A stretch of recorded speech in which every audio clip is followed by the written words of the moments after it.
Hello friends, Satyanarayan Tagore institute में आप सभी का स्वागत है। तो हम यूनिट 6 को पढ़ रहे थे। आपकी जो प्रीलिम्स 2024 की लेक्चर सीरीज चल रही है उसके तहत हमने प्रीलिम्स के कोर्स की यूनिट 6 का, ठीक ना, जो प्रीलिम्स के कोर्स की यूनिट 6 है, भारत का संविधान, शासन प्रणाली एवं अर्थव्यवस्था, इसको शुरू किया था। तो उसका आज ये लेक्चर 2 है। जो आपका लेक्चर फर्स्ट था वो आपके यूट्यूब, जो हमारा यूट्यूब चैनल उस पर अपलोड कर दिया गया है। उसमें हमने बहुत सारे अधिनियम पढ़े थे। जो आज का लेक्चर होगा उसमें हम भारत शासन अधिनियम 1919, ठीक ना, और भारत शासन अधिनियम 1935 और भारत स्वतंत्रता अधिनियम 1947 को पढ़ेंगे। तो यदि ये वीडियो आपको अच्छी लगती है तो वीडियो को लाइक कीजिएगा, शेयर कीजिएगा, कमेंट कीजिएगा, साथ ही हमारे चैनल को सब्सक्राइब कीजिएगा। चलिए लेक्चर की शुरुआत करते हैं। सबसे पहले हम देखते हैं भारत शासन अधिनियम 1919।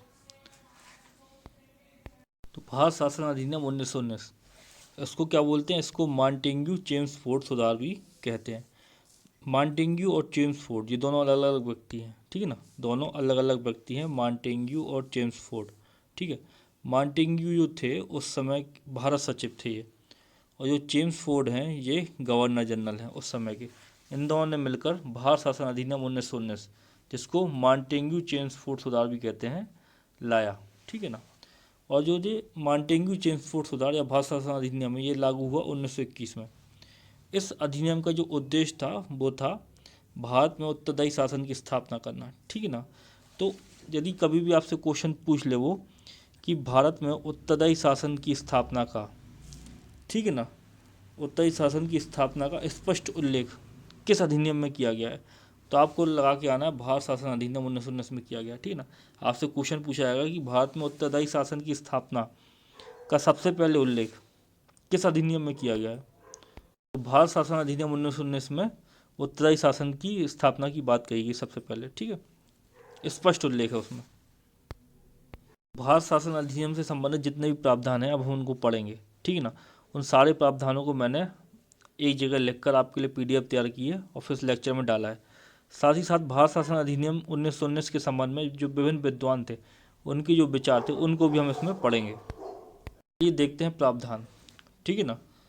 तो जो विषय थे, संपूर्ण विषय जो थे जिसके अंतर्गत नियम और कानून बनाए जाते थे, उनको दो भागों में बांटा गया, केंद्रीय विषय और प्रांतीय विषय। किस अधिनियम के तहत? भारत शासन अधिनियम 1919 के तहत।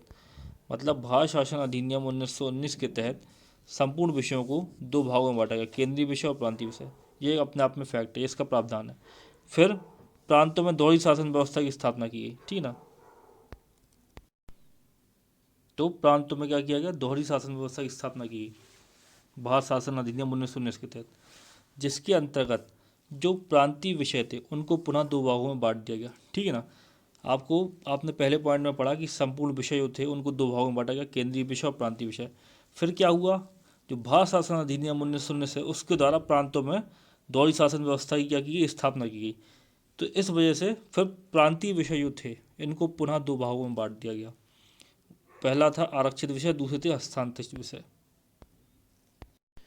जो प्रांतीय विषय थे उनको दो भागों में बांट दिया, आरक्षित विषय और हस्तांतरित विषय।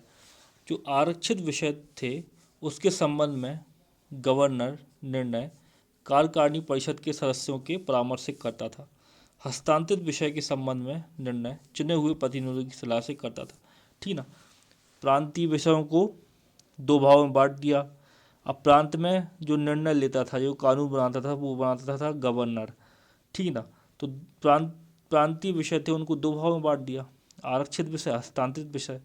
तो आरक्षित विषय के संबंध में जब गवर्नर निर्णय लेता था, कोई भी आरक्षित विषय है उसके संबंध में जब गवर्नर निर्णय करता था, तो वो कार्यकारिणी परिषद जो होती थी गवर्नर की, आपने पहले के अधिनियम में पढ़ा है, 4-5 लोगों की एक संस्था होती थी गवर्नर की सहायता करने के लिए, गवर्नर को शासन चलाने के लिए। तो उसकी सहायता से, कार्यकारिणी परिषद की सहायता से आरक्षित विषयों के संबंध में निर्णय लेता था। और जो हस्तांतरित विषय हैं, हस्तांतरित विषय के संबंध में जो चुने हुए प्रतिनिधि थे, ठीक ना, जो प्रांतीय विधानसभाएं थी उनके चुने हुए प्रतिनिधि थे, उनकी सलाह पर निर्णय लेता था, ठीक है। फिर भारत शासन अधिनियम 1919 का अगला प्रावधान जो है वो है केंद्र में द्विसदनीय व्यवस्थापिका की क्या हुई? स्थापना हुई, ठीक है ना। जैसे हमारी संसद है आज के समय, वैसे ही 1919 के भारत शासन अधिनियम के द्वारा केंद्र में द्विसदनीय व्यवस्थापिका की क्या हुई, स्थापना हुई। पहली थी केंद्रीय विधानसभा, दूसरी थी राज्य परिषद। द्विसदनीय लिखा ना यहाँ पे, मतलब उसमें दो सदन थे। व्यवस्थापिका बनी जहाँ पर कानून बनेंगे देश के लिए, ठीक ना, ब्रिटिश भारत के लिए कानून बनेंगे, वो थी व्यवस्थापिका। उसके दो भाग थे, केंद्रीय विधानसभा, राज्य परिषद, इसलिए उसको बोल रहे हैं द्विसदनीय। ठीक है, तो ये बनी भारत शासन अधिनियम 1919 के तहत। ठीक है, केंद्रीय विधानसभा में सदस्य संख्या 145 थी। जो केंद्रीय विधानसभा थी उसमें सदस्य संख्या थी कितनी, 145, जिसमें से 104 जो प्रतिनिधि थे वो निर्वाचित होते थे, 41 मनोनीत होते थे। इसका कार्यकाल 3 वर्ष था। ये सारे फैक्ट आप याद रख लेना। यदि आपसे क्वेश्चन पूछा जाता है कि कि भारत शासन अधिनियम 1919 के तहत गठित केंद्रीय विधानसभा में सदस्यों की संख्या कितनी थी, तो आपको टिक लगा कर 145 थी।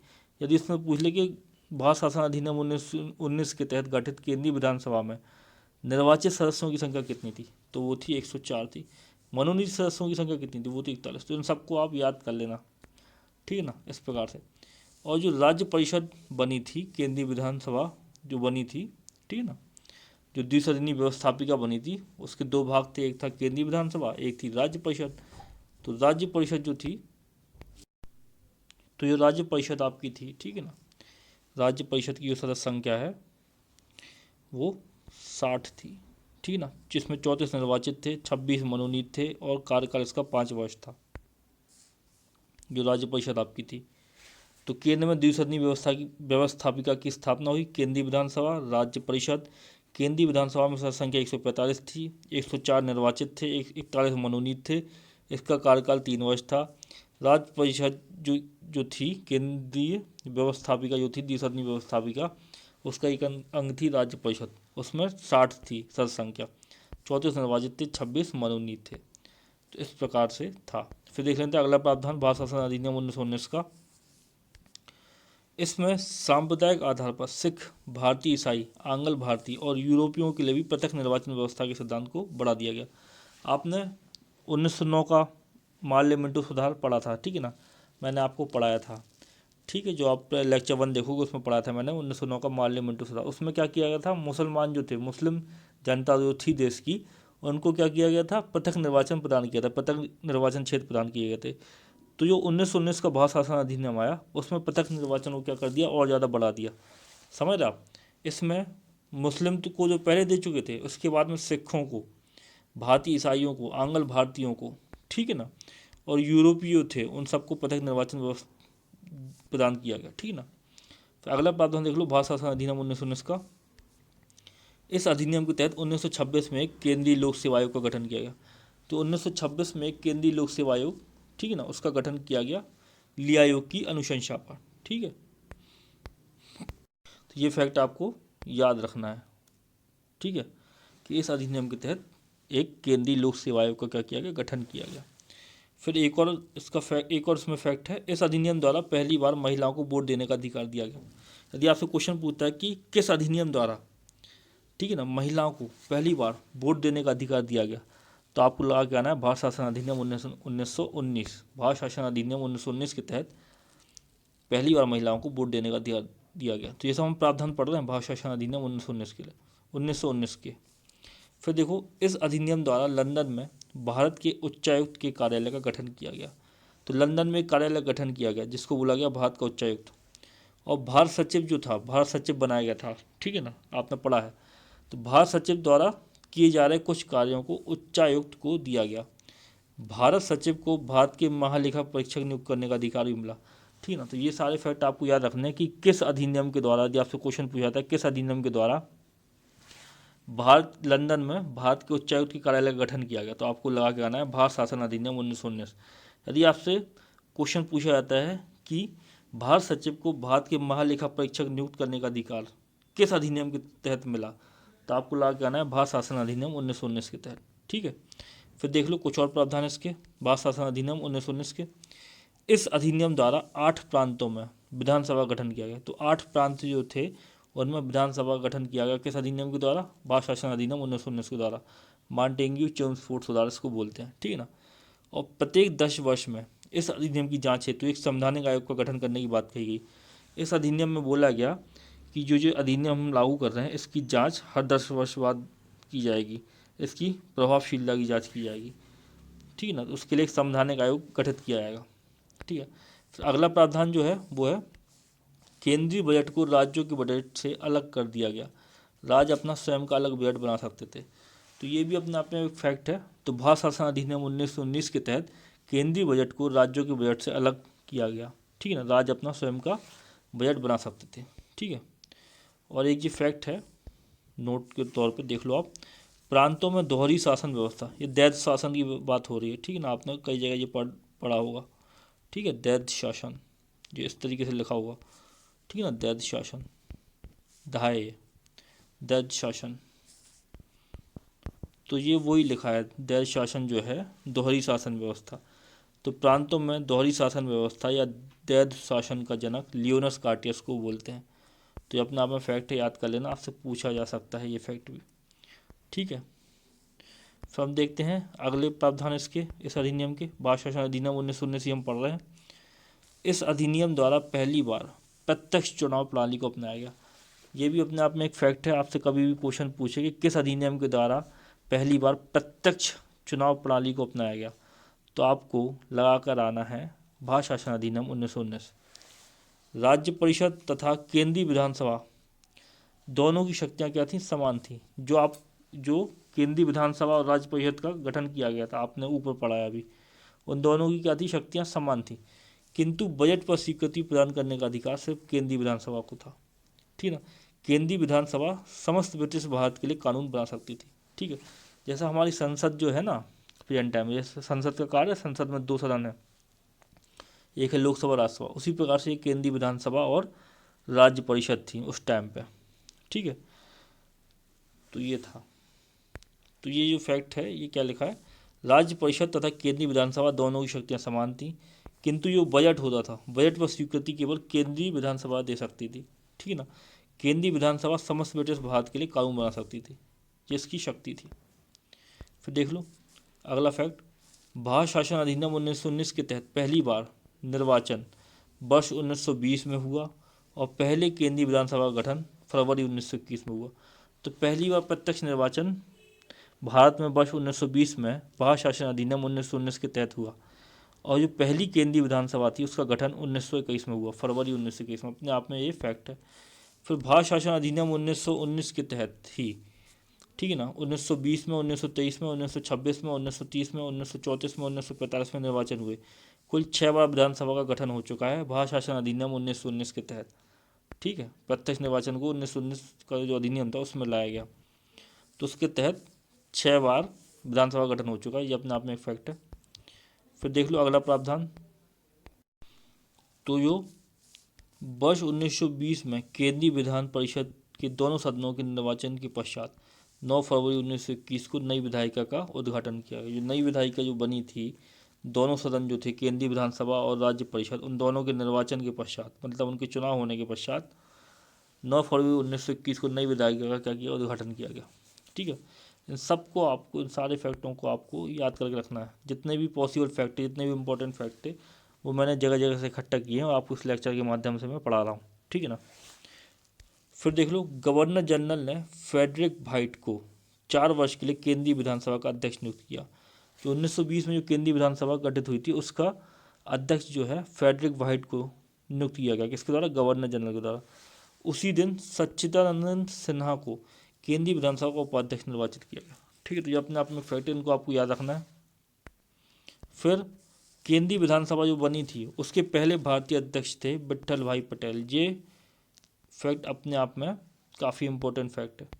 फैक्ट क्या है कि भारत शासन अधिनियम 1919 के तहत जो केंद्रीय विधानसभा बनी थी उसके पहले अध्यक्ष कौन थे, तो उसके पहले अध्यक्ष थे विट्ठल भाई पटेल, ठीक है ना। तो आपको उनका नाम याद रखना है। 1925 में ये केंद्रीय विधानसभा के क्या हुए, अध्यक्ष बने। और जो केंद्रीय विधानसभा बनी थी उसके अंतिम अध्यक्ष थे जीबी मावलंकर। इसको भी आपको याद रखना है, ये आपसे पूछे जा सकते हैं। फिर जो राज्य परिषद बनी थी, राज्य परिषद के बारे में थोड़ी बहुत चर्चा कर लो। राज्य परिषद का गठन वर्ष 1921, 1926, 1930 और 1936 में हुआ। इतनी बार राज्य परिषद का गठन हुआ। अलेक्जेंडर मुंडीमैन एक व्यक्ति थे, ठीक है ना। इनको राज्य परिषद का पहला अध्यक्ष नियुक्त किया गया, ठीक है ना। फ्रेडरिक वाइट जो थे वो पहले अध्यक्ष बने केंद्रीय विधान परिषद के, ठीक है ना। और जो राज्य परिषद के पहले अध्यक्ष बने, जो राज्य परिषद गठित हुई थी 1919 के भारत शासन अधिनियम के तहत, उसके जो पहले अध्यक्ष थे वो थे अलेक्जेंडर मुंडीमैन। जो राज्य परिषद गठित हुई थी उसके पहले अध्यक्ष थे अलेक्जेंडर मुंडीमैन। तो इनको आपको नाम याद रखना है, ठीक है। तो ये आपका भारत शासन अधिनियम और उससे संबंधित प्रावधान पूरे क्या हो गए, खत्म हो गए। इस लेक्चर को आपको देखना है, ठीक है ना। इसके आप चाहो तो नोट बना सकते हो, ठीक है। और फिर आपको इसको बार बार रिवाइज करना है। फिर इसके बाद देख लो कुछ विद्वानों के कथन भारत शासन अधिनियम 1919 के लिए। कुछ विद्वानों ने क्या क्या कथन बोले हैं, कुछ ने बुराई की, मतलब क्या क्या बोला भारत शासन अधिनियम के बारे में, क्या बोला जब ये पारित हुआ। तो उन विद्वानों के हमें उन बातों को देखना है कि क्या क्या बोला उन्होंने। देखो 1919 के अधिनियम का प्रयत्न था कि किसी प्रकार से एक प्रभावशाली वर्ग को कम से कम 10 वर्ष के लिए ब्रिटिश राज का समर्थक बना लिया जाए। ये बोला है B.R. टॉमलिंसन ने। इनका कहना था कि जो 1919 का अधिनियम पारित किया गया था उसका यह, ठीक है ना, प्रयत्न था, ठीक ना, उसका कारण यह था कि एक प्रभावशाली वर्ग को कम से कम 10 वर्ष के लिए ब्रिटिश राज का समर्थक बना लिया जाए। इस प्रकार का कथन आपसे पूछ लें प्रश्न में तो आपको B.R. टॉमलिंसन पर टिक लगा के आना है। आपको ये कथन दिया जाएगा और आपसे पूछा जाएगा ये कथन किसका है, तो आपको B.R. टॉमलिंसन पर टिक करके आना है, ठीक है। इस प्रकार से करना है, ठीक है। माउंट फोर्ट सुधार भारत की संपत्ति को कम करने, उसकी दास्ता को लंबा करने का एक तरीका है। तो यहाँ थोड़ा सा गलत लिख गया, माउंट फोर्ट लिख गया, यहाँ पर है मॉन्टेग्यू चेम्सफोर्ड सुधार, जिसको हम पढ़ रहे हैं। भारत शासन अधिनियम 1919 को मॉन्टेग्यू चेम्सफोर्ड सुधार बोलते हैं। तो यहाँ पर ये लिखा है मॉन्टेग्यू चेम्सफोर्ड सुधार, आप सुधार लेना। तो मॉन्टेग्यू चेम्सफोर्ड सुधार भारत की संपत्ति को और कम करने और उसकी दास्ता को लंबा करने का एक तरीका था। ये कथन किसने बोला है, महात्मा गांधी ने बोला है, ठीक है। यदि आपसे इस प्रकार का कथन दे दे और उसके बाद में ऑप्शन में कई सारे लोगों के नाम हो तो उसमें आपको महात्मा गांधी लगा के आना है, ठीक है। 1919 का अधिनियम निराशाजनक तथा असंतोषप्रद है। ये किसने बोला, ये बोला भारतीय राष्ट्रीय कांग्रेस ने। भारत शासन अधिनियम 1919 ने जनता के लिए नवीन बंधन गढ़ दिए। जो भारत शासन अधिनियम 1919 है उसने क्या किया, जनता के लिए नवीन बंधन गढ़ दिए। ये बोला सुभाष चंद्र बोस ने, नेताजी ने, ठीक है ना। फिर अगला जो कथन है वो है 1919 के अधिनियम द्वारा ब्रिटिश अधिकारियों ने भारत में संसदीय शासन प्रारंभ करने का वचन दिया। फलस्वरूप उत्तरदायी शासन आंशिक रूप से प्रारंभ हुआ, जिसके क्रम में ही 1947 में राजनीतिक स्वतंत्रता प्राप्त हुई। प्रोफेसर श्रीनिवासन, जो प्रोफेसर श्रीनिवासन थे उन्होंने ये बोला है। इस प्रकार का यदि लंबा कथन आपको प्रश्न में आए और पूछा जाए कि ये किसने बोला है भारत शासन अधिनियम 1919 के लिए, तो आपको लगा के आना है प्रोफेसर श्रीनिवासन, ठीक। अगला कथन देख लो, भारत शासन अधिनियम 1919 के सुधार बिना सूरज के सवेरे के समान है। तो भारत शासन अधिनियम 1919 के बारे में ये बोला है किसने, लोकमान्य बाल गंगाधर तिलक ने। जो लोकमान्य बाल गंगाधर तिलक थे उन्होंने बोला है कि भारत शासन अधिनियम 1919 के सुधार जो हैं वो बिना सूरज के सवेरे के समान है। तो ये सब क्या हुआ, कथन हो गए जितने भी प्रसिद्ध व्यक्ति थे उनके। तो ये आपका खत्म हो गया भारत शासन अधिनियम 1919। अब हम पढ़ेंगे भारत शासन अधिनियम 1935 को। तो भारत शासन अधिनियम 1935 को अब हमें पढ़ना है, ठीक है। तो देख लो, शुरुआत करते हैं भारत शासन अधिनियम 1935 की। तो Nehru report, Simon commission report, गोलमेज सम्मेलन में हुए विचार विमर्श आदि से संबंधित प्रावधानों को मिलाकर ब्रिटिश सरकार द्वारा एक व्यापक दस्तावेज तैयार किया गया, जिसे भारत शासन अधिनियम 1935 कहा जाता है। इसमें 321 अनुच्छेद और 10 अनुसूचियाँ थी, ठीक है ना। तो भारत शासन अधिनियम जो था एक व्यापक दस्तावेज था। भारत शासन अधिनियम 1935 पारित होने के पहले क्या हुआ, साइमन कमीशन आता है, इसको आप अच्छे से पढ़ेंगे हिस्ट्री में। गोलमेज सम्मेलन होते हैं, 3 गोलमेज सम्मेलन होते हैं, ठीक है ना। नेहरू रिपोर्ट का प्रकाशन होता है, ठीक है ना। इन सब के बाद क्या हुआ, विचार विमर्श हुआ। अंग्रेजों ने क्या किया, फिर एक व्यापक बुलाया, विधान लाया, जिसको बोले वो भारत शासन अधिनियम। इस अधिनियम में 321 अनुच्छेद और 10 अनुसूचियाँ थी, ठीक है ना। ये आपको याद रखना है पीएससी ऐसे क्वेश्चन ही पूछ सकता है कि भारत शासन अधिनियम 1935 में कितने अनुच्छेद थे या कितनी अनुसूचियाँ थी। तो इस प्रकार के क्वेश्चन वो आपसे पूछ सकते हैं। तो ये फैक्ट आपको याद रखने हैं, ऐसे ही क्वेश्चन पूछते हैं वो। आप पूरा भारत शासन अधिनियम 1935 पढ़ लोगे, सारे प्रावधान याद कर लोगे, लास्ट में वो आपसे क्वेश्चन पूछेंगे कि इसमें कितने अनुच्छेद थे, तो आपको याद रखना है, ठीक है ना। ऐसे क्वेश्चन के लिए फेमस है पीएससी, ठीक है। तो ये मैंने आपको बता दिया। जो भारत शासन अधिनियम 1935 जो है, उसके कई सारे प्रावधानों को ज्यों का त्यों या उसमें थोड़ा बहुत फेरबदल करके हमारे संविधान में भी ग्रहण किया गया है। तो भारत शासन अधिनियम 1935 से बहुत सी चीज़ें हमारे संविधान में ली गई हैं, ठीक है ना।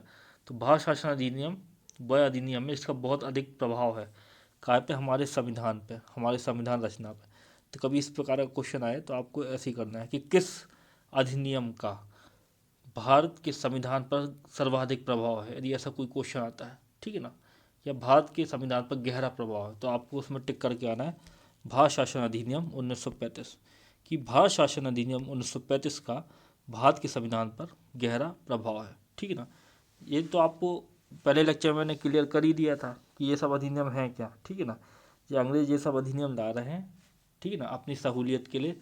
भारत में वो राज करते आ रहे हैं, अपने क्या कर रहे हैं, साम्राज्य का विस्तार करते आ रहे हैं और अधिनियम पर अधिनियम ला रहे हैं। इन अधिनियमों से शुरुआत हो रही है किसकी, भारतीय संविधान के विकास की, ठीक है ना। भारतीय संविधान की पृष्ठभूमि तैयार हो रही है इन अधिनियमों के द्वारा, ठीक है। 1773 का जो रेगुलेटिंग एक्ट था, मैंने आपको पहले लेक्चर में पढ़ाया था, उससे शुरुआत होती है भारतीय संविधान के विकास की, ठीक है। तो ये ऐसा है। फिर देख लो प्रावधान, भारत शासन अधिनियम 1935 के प्रावधान देख लो, ठीक है। तो पहला प्रावधान है, प्रांतों में दोहरी शासन व्यवस्था को समाप्त कर केंद्र में दोहरी शासन व्यवस्था को लाया गया। तो जो 1919 का भारत शासन अधिनियम था, उसके द्वारा क्या किया गया था कि प्रांतों में द्वैध शासन व्यवस्था लाई गई थी। फिर जो 1935 का भारत शासन अधिनियम आया, उसने प्रांतों में दोहरी शासन व्यवस्था को क्या कर दिया गया, समाप्त कर दिया, और केंद्र में दोहरी शासन व्यवस्था लाया। कौन, भारत शासन अधिनियम 1935। फिर देख लो, एक अखिल भारतीय संघ की स्थापना की गई, जिसमें प्रांत और देशी रियासतों को एक इकाई की तरह माना गया। अखिल भारतीय संघ कभी अस्तित्व में आ ही नहीं पाया, ठीक है। देशी रियासत जो थी, जो अखिल भारतीय संघ बनना था 1935 के अधिनियम के तहत, जो अखिल भारतीय संघ बनना था, उसमें क्या होना था कि जो ब्रिटिश प्रांत जो थे, ठीक है ना, जहाँ ब्रिटिश प्रांत वो थे जहाँ पर ब्रिटिशर्स का सीधा क्या था, कब्जा था, मतलब सीधा शासन कर रहे थे, ठीक है ना। कुछ थे चीफ कमिश्नरी क्षेत्र थे, ठीक है ना, और कुछ थी देसी रियासतें जिनके साथ में संधि थी ब्रिटिशर्स की। तो उन सबको मिला के क्या बनना था, अखिल भारतीय संघ बनना था। लेकिन ये कभी बन ही नहीं पाया क्योंकि देसी रियासत कभी शामिल ही नहीं हुई 1935 के इस अखिल भारतीय संघ में। ये क्वेश्चन पूछा गया था, ठीक है ना। ये क्वेश्चन जो है आपका 2020 या 2021 के पेपर में पूछा जा चुका है कि भारत शासन अधिनियम 1935 के तहत गठित किया गया था एक अखिल भारतीय संघ, एक भारत संघ। तो इस प्रकार से चार ऑप्शन दिए थे कि भारत शासन अधिनियम 1935 के तहत गठित किया गया था एक अखिल भारतीय संघ, एक भारत संघ, ठीक है ना। तो देखो भारत संघ गठित किया गया था, लेकिन मैंने यहाँ पर लिखा है एक अखिल भारतीय संघ, ठीक है ना। ये मैंने इसलिए लिखा है क्योंकि जब क्वेश्चन पूछा गया था तो सारी किताबों में, भंवरकुआ से लेके दिल्ली तक की किताबों में लिखा था कि भारत शासन अधिनियम 1935 के तहत भारतीय संघ का गठन किया गया, लेकिन आयोग ने माना था कि एक अखिल भारतीय संघ की स्थापना की गई थी। आयोग ने अखिल भारतीय संघ को माना था, इसलिए अखिल भारतीय संघ को मैंने भी मान लिया और यहाँ पर लिख दिया। अगली बार यदि ये क्वेश्चन आएगा तो एक अखिल भारतीय संघ ही सही मानेगा, क्योंकि आयोग इसको अपनी पिछली परीक्षा में सही मान चुका है, ठीक है। तो वैसे ओरिजिनल देखा जाए तो भारतीय संघ की बात की गई है, एक भारतीय संघ की स्थापना की जाएगी 1935 के अधिनियम के तहत, लेकिन आयोग ने माना है ये एक अखिल भारतीय संघ।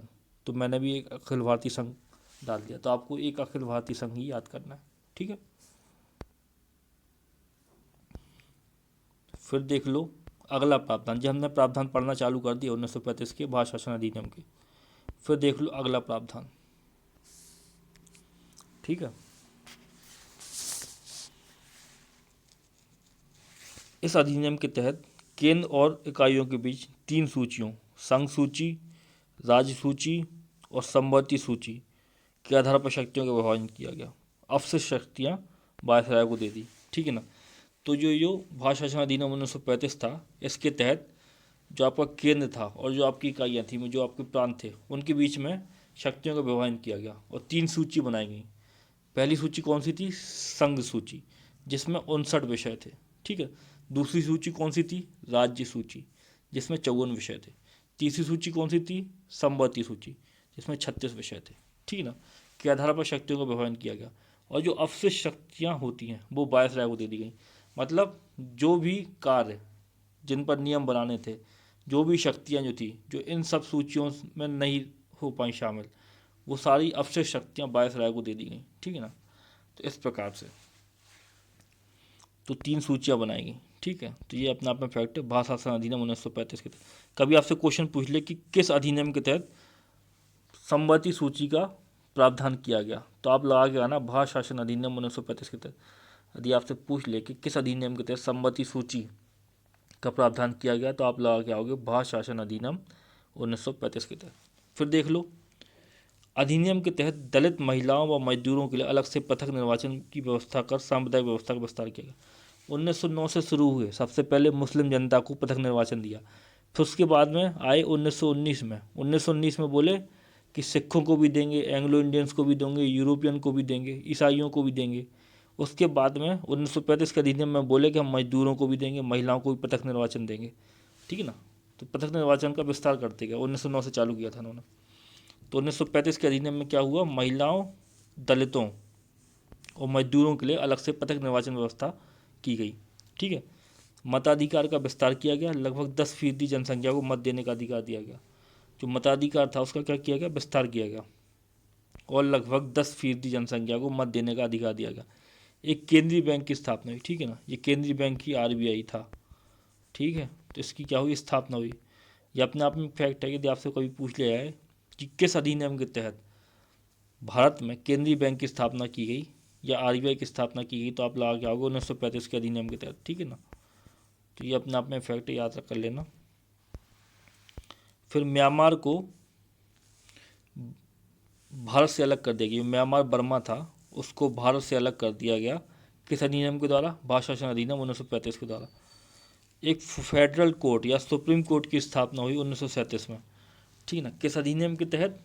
भारत शासन अधिनियम 1935 के तहत। ये सब अपने आप में एक फैक्ट है, ठीक है। संघीय लोक सेवा आयोग, प्रांतीय लोक सेवा आयोग, संयुक्त लोक सेवा आयोग, इनकी स्थापना हुई किस अधिनियम के तहत हुई? भारत शासन अधिनियम 1935 के तहत। ये अपने आप में फैक्ट है, ठीक है ना, कि संघीय लोक सेवा आयोग, प्रांतीय लोक सेवा आयोग और संयुक्त लोक सेवा आयोग की गठन किया गया भारत शासन अधिनियम 1935 के तहत, ठीक है ना। फिर देख लो, इस अधिनियम के द्वारा भारत परिषद का क्या कर दिया गया? अंत कर दिया। आपने पढ़ा था भारत परिषद बनाई गई थी, ठीक है ना। तो उस भारत परिषद का क्या कर दिया गया? अंत कर दिया। किस अधिनियम के द्वारा? भारत शासन अधिनियम 1935 के द्वारा।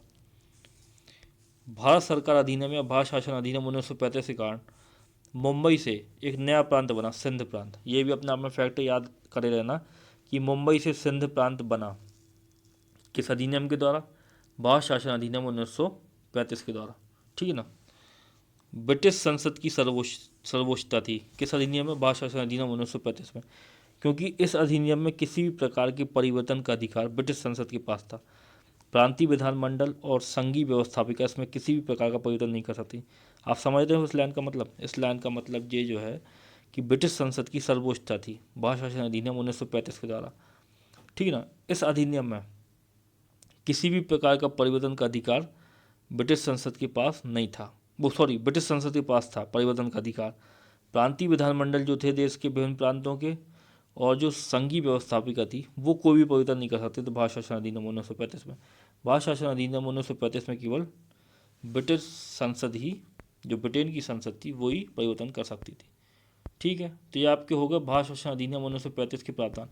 इन सबको अच्छे से पढ़ लेना, नोट्स बना लेना, ठीक है ना। फिर भारत शासन अधिनियम के संबंध में कुछ महत्वपूर्ण कथन, भारत शासन अधिनियम 1935 के बारे में किस किस ने क्या क्या बोला है, तो मैं उसको आपको पढ़ाने वाला हूँ, ठीक है। तो देख लो,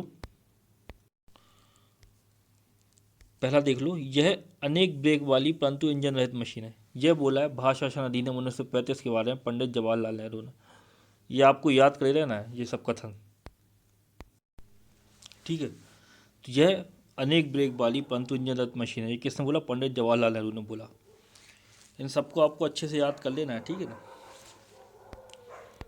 भारत शासन अधिनियम 1935 गुलामी का अधिकार पत्र, ये भी किसने बोला? पंडित जवाहरलाल नेहरू ने बोला। पंडित जवाहरलाल नेहरू ने बोला कि भारत शासन अधिनियम 1935 गुलामी का अधिकार पत्र। कभी आपसे इस प्रकार की लाइन दी गई हो, अब पूछा जाए कि भारत शासन अधिनियम 1935 के बारे में ये किसने बोला है कि गुलामी का अधिकार पत्र है, ऑप्शन में कई सारे लोग दिए होंगे, पंडित जवाहरलाल नेहरू भी दिए होंगे, पंडित जवाहरलाल नेहरू पे आप टिक करके आना।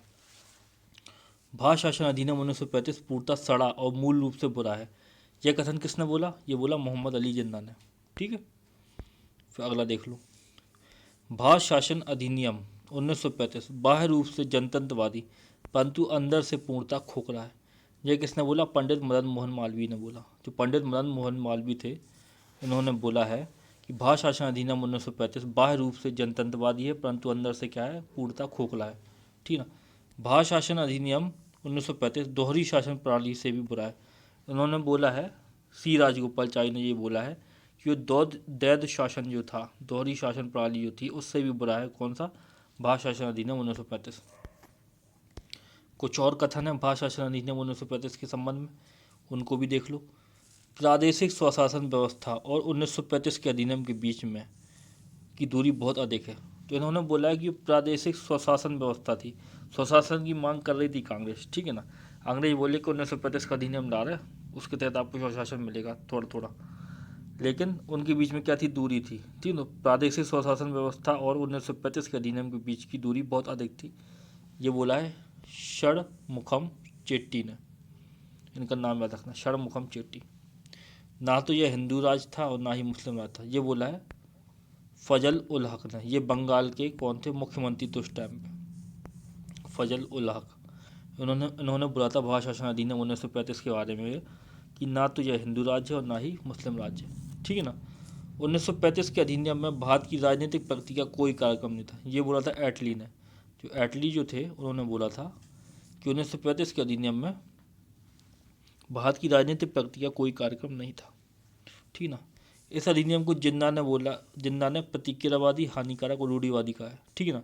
यदि आपसे क्वेश्चन पूछ लें कि भारत शासन अधिनियम 1935 को प्रतिक्रियावादी, हानिकारक और रूढ़िवादी किस नेता ने कहा है, उसमें कई सारे ऑप्शन दिए गए होंगे, तो उसमें आप लगा के आना जिन्ना को, मोहम्मद अली जिन्ना ने बोला था ये, ठीक है ना। तो इस प्रकार से आपको करना था। तो ये आपका हो गया भारत शासन अधिनियम 1935।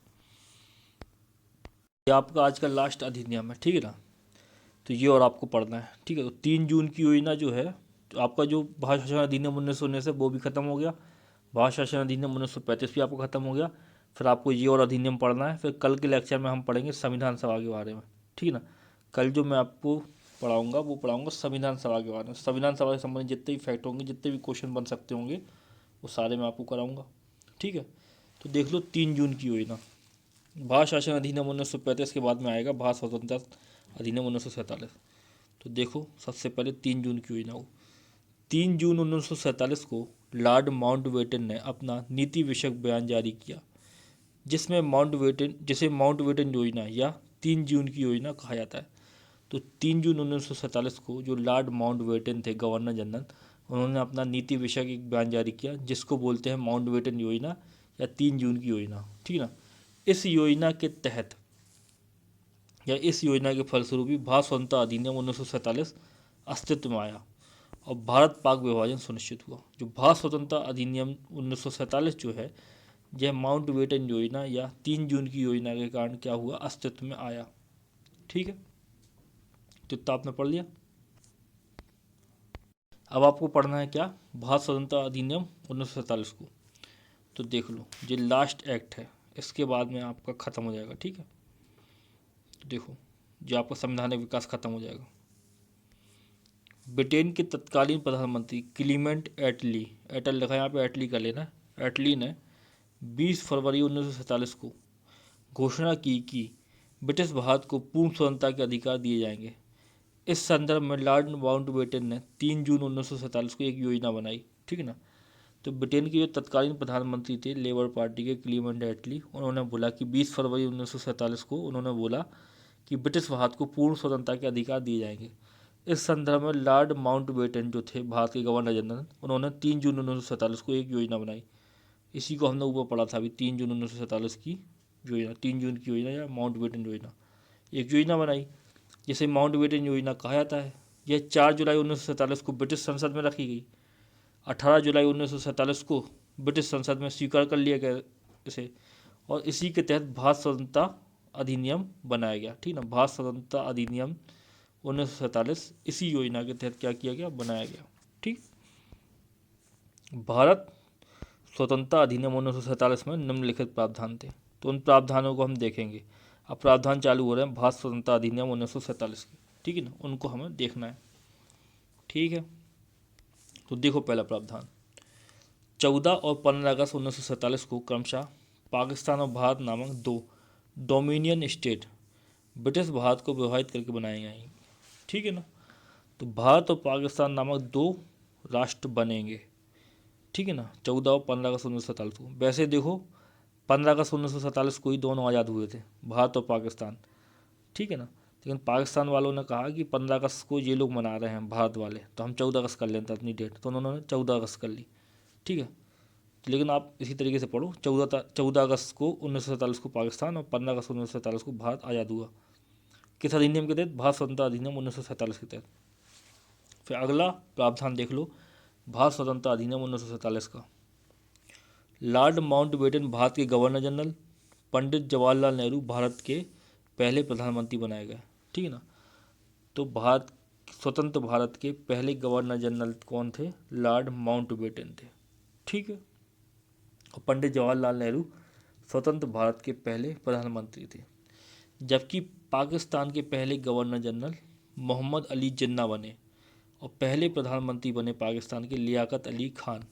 ठीक है ना, तो इनको बनाया गया।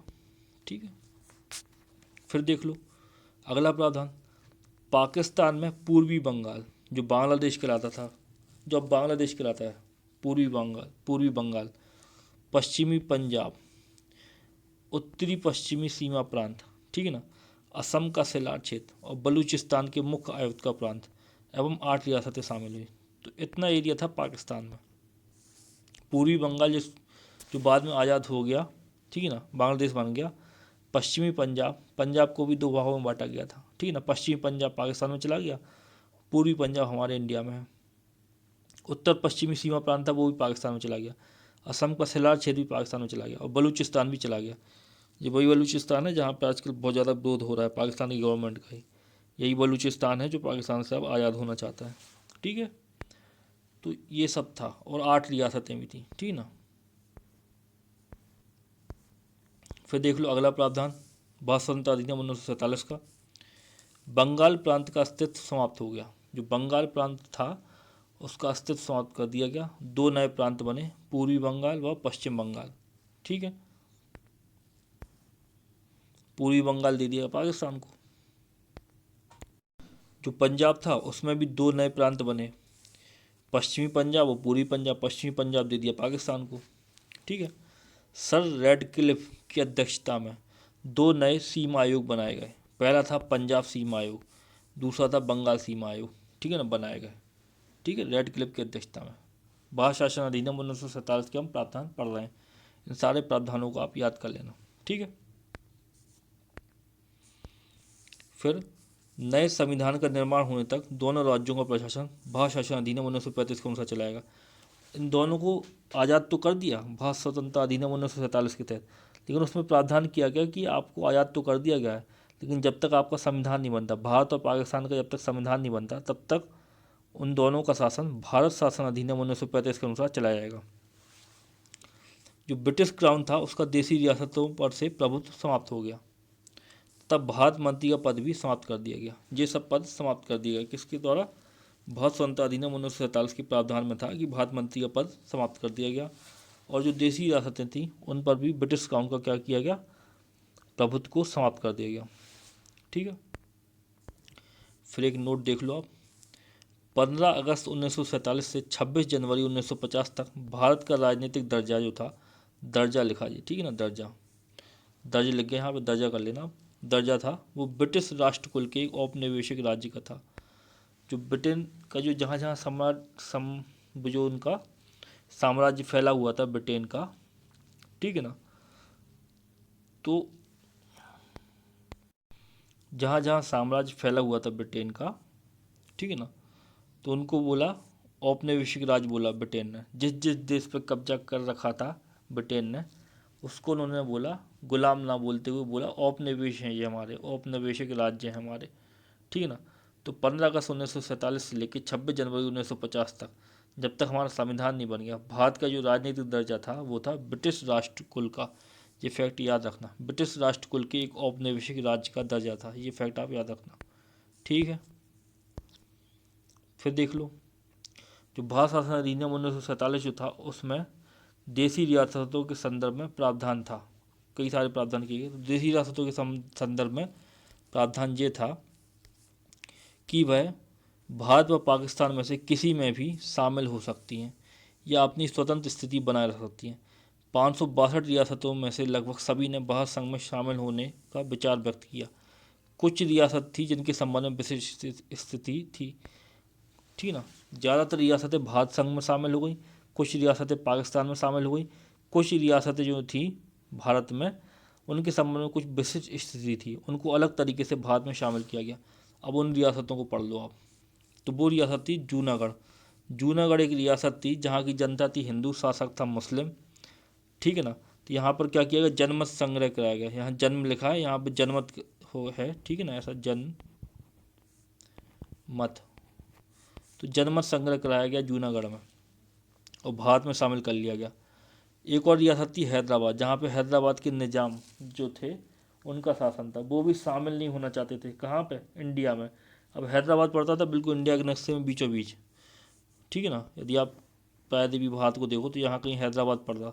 उनका कहना था हम पाकिस्तान में जाना चाहते, तो अब भाई यहाँ से कहाँ पाकिस्तान में चले आओगे बीच के बीच से, ठीक है। तो उन पर क्या की गई, पुलिस कार्रवाई की गई, और जो पुलिस कार्रवाई की गई उसको बोला गया ऑपरेशन पोलो। ये फैक्ट आप बहुत अच्छे से याद कर लेना, ठीक है ना। ऑपरेशन पोलो जो है वो था पुलिस कार्रवाई, हैदराबाद के ऊपर की गई और हैदराबाद को भारत में शामिल कर लिया गया। फिर एक और ब्रिटिश राज था, वो सॉरी एक और जो रियासत थी वो थी जम्मू कश्मीर। अब जम्मू कश्मीर का जो इशू है वो कितना बड़ा इशू रहा आपको हमें सबसे पता ही है। 370 कितने साल बाद सरकार ने हटाई है, ठीक है, यहाँ से। तो यहाँ अभी भी आतंकवाद फैला हुआ है, ठीक है ना, उग्रवादी घटनाएं होती हैं। तो जम्मू कश्मीर में भी यही दिक्कतें थीं। यहाँ के जो राजा थे वो थे गुलाब सिंह, वो थे हिंदू, ठीक है ना। ज़्यादा जनसंख्या मुस्लिम थी यहाँ पर। जो गुलाब सिंह थे उन्होंने बोला कि हम स्वतंत्र रहना चाहते हैं, हम ना पाकिस्तान में जाना चाहते ना हम भारत में जाना चाहते। फिर क्या होता है, पाकिस्तान वाले कब्जा करने के लिए दौड़ते हैं जम्मू कश्मीर पे। पाकिस्तान वाले कबीलाई लड़ाकों के साथ मिलके जम्मू कश्मीर पर हमला कर देते हैं। भारत में जो, ठीक है ना, बाद में क्या होता है कि जो जम्मू कश्मीर के महाराजा जो हैं गुलाब सिंह, वो आते हैं भारत के पास, प्रधानमंत्री जवाहरलाल नेहरू के पास। वो उनसे मदद मांगते हैं कि इनसे बचा लो पाकिस्तान वालों से, नहीं तो ये कब्जा कर लेंगे। तो प्रधानमंत्री जवाहरलाल नेहरू बोलते हैं कि हम मदद तो आपकी करेंगे, लेकिन आपको पहले क्या करना पड़ेगा, विलय पत्रनामा पर हस्ताक्षर करना पड़ेगा। विलय पत्रनामा पर हस्ताक्षर कर दोगे आप, तो आप भारत संघ में शामिल हो जाओगे। भारत संघ में आपकी रियासत जो जम्मू कश्मीर है उसका विलय हो जाएगा। तो जैसे ही गुलाब सिंह क्या करते हैं, हस्ताक्षर करते हैं, यहाँ से भारत की फौज जाती है और रोक देती है, ठीक है ना। तो उसी समय का ये पीओके कब्जा रखा है अभी तक, किसने, पाकिस्तान ने। तो ऐसी ये कहानी है। तो देख लो जम्मू कश्मीर का, ठीक है। तो जम्मू कश्मीर में पाकिस्तान की ओर से कबीलाई आक्रमण के बाद 26 अक्टूबर 1947 को विलय पत्रनामा पर हस्ताक्षर किया, ठीक है ना।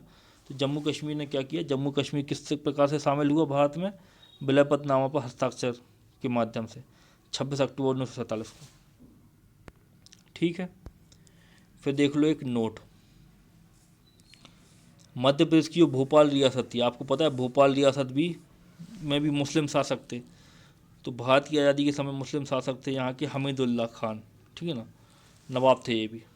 इन्होंने 1 जून 1949 को भारतीय संघ में शामिल हुई, ठीक है ना।